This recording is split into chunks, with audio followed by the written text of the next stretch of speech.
Welcome to our edition of So, You're a Musician. We're here today with Dr. Tess Remy-Schumacher, who is a cellist, and she is a professor at the University of Central Oklahoma. She's going to talk with us today about the cello and how she learned how to play. And so I'd like for you guys to meet her and to to hear what she has to say.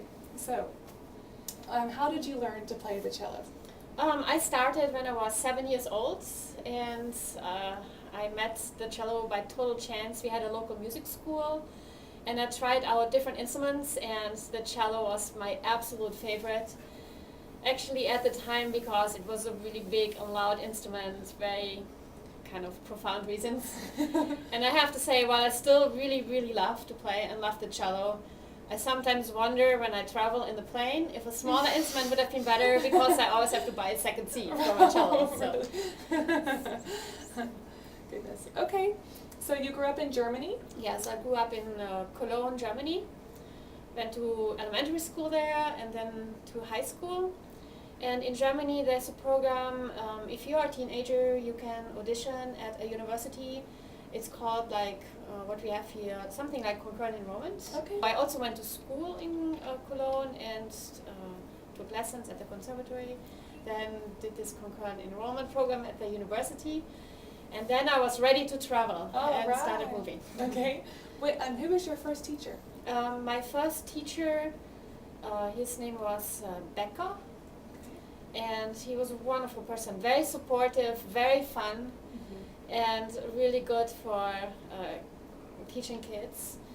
And it was nice because it gave me a very positive first experience, because being a musician in Germany as even a young child is actually very stressful, because everybody who plays immediately gets sent to competitions. I started to learn the cello with 7, and then when I was 8, I already started playing competitions. Oh, goodness. So it was nice to have a teacher who was warm and supportive and took some of the stress of, of competing and playing. So. Okay. How long did you have to practice to get to where Actually, you are? right. Every day. For me, it was never like a chore. I always really loved playing, but I started to practice 2-3 hours pretty soon after I had started. 2 or 3 hours a day, Yeah, kids. a day. 2 or 3 hours a day. Yeah, because life over there is competitive, and competitions happen at least once a year, and they have certain repertoire. Okay. And then the way it works is you first compete in your own area, and then only the first prize winner gets to move on to the state level. Then only the first prize winner of the state level gets to compete in the national level. Wow, goodness. So it's kind of That's intense. very intense. Yeah. Very intense, my goodness. And then when I was like 13, 14, 15, I had a Russian teacher Okay. who was very different from my first teacher. He was a very good teacher, but extremely tough. And he wanted all of us to practice 5-6 hours. Oh, goodness. Yeah. So lots of pressure. Yes, absolutely. Okay, so when did you come to the United States?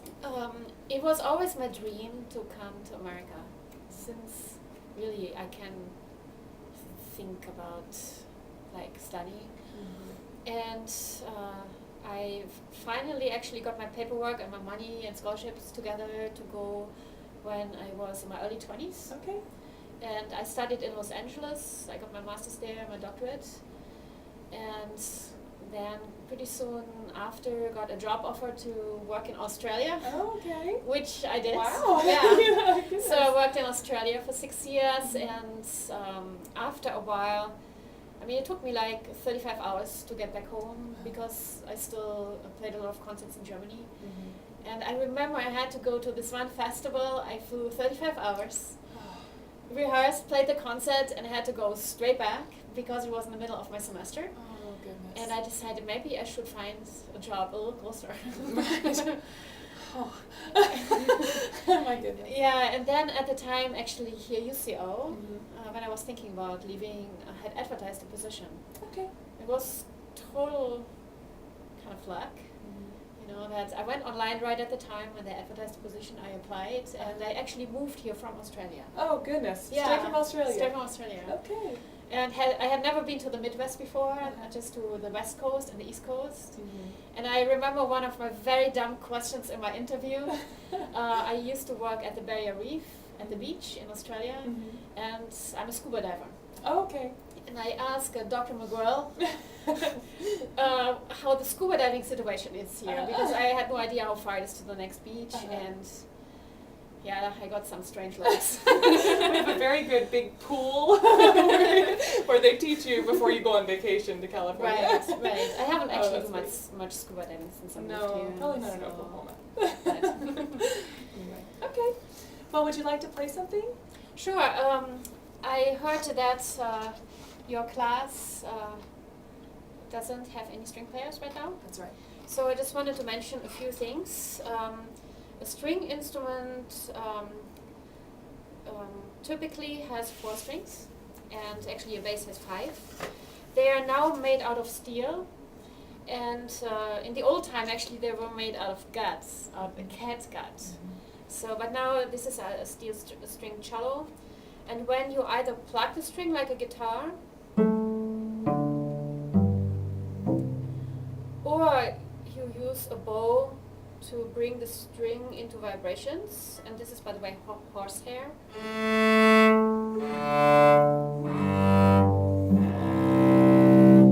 Those vibrations actually get through this bridge into this hollow body of wood, and then the whole body vibrates, and it would be really cool, you know, if a cellist would go to your school, because you can actually feel the cello vibrating when you play. Wow. It's really pretty intense.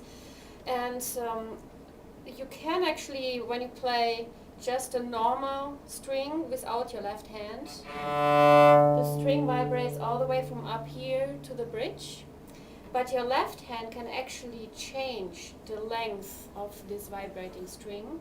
So for example, when you put a finger here, only this part from here to here vibrates, and the shorter string makes the string vibrate faster, and a faster vibration creates a higher note. So this is the longest string, and then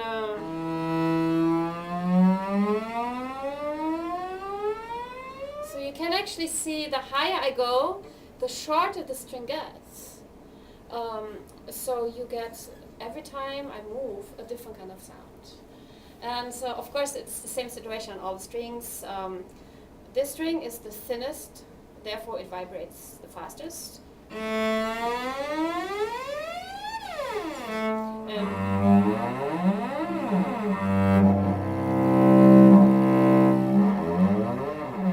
So you can do all kinds of cool effects.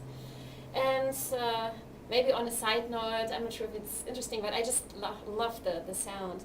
If you just touch the string, you don't press all the way down, but if you touch the string at certain spots, you get like overtones, and they're called harmonics, and they sound like very spooky kind of thing, like.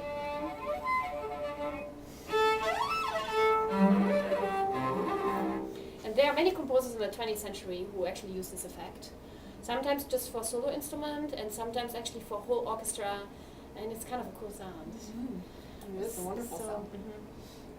And I also, if there is time in your lessons, I can give you one of my CDs if you want to play a little bit. Yes, I'd love that. For your students. And probably I can play a couple bars of like a Bach suite. Okay. And usually people know the prelude from the first Bach suite because it's actually used for a lot of advertisement. Okay. I have seen it in America most recently for a car, actually. A car. A car. Hey. So, and it starts like this.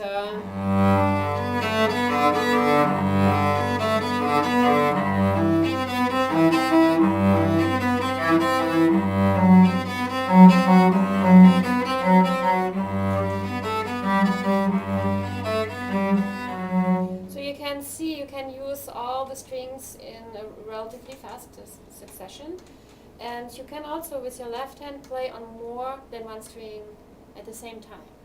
So for example, at the end of this piece, you always change between the D and the A string.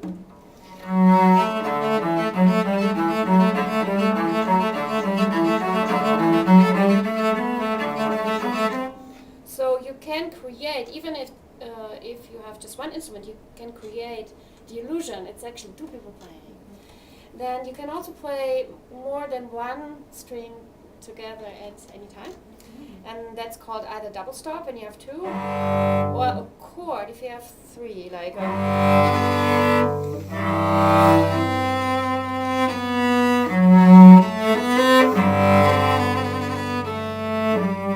you get this really like full on like resonance, you know. But of course there's a limit how much you can do. If you have like a piano, there are so many more opportunities to play more than one note and different voices. But I mean, you can do quite a bit on a cello as well. Absolutely. That's so beautiful. So. Okay, well, thank you so much. Thank you very much for talking with us about the cello, and I'd love it if you could just play anything else just for a little bit of time so my students can just watch you play. Oh, you mean like now? Mm-hmm. Oh, okay. Let me think.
Thank you so much, and thank you for having me in your class. And let me tell you, music is the most beautiful thing to be involved in, and I hope that you will have many chances in your life to listen and love music. And all best wishes. Bye.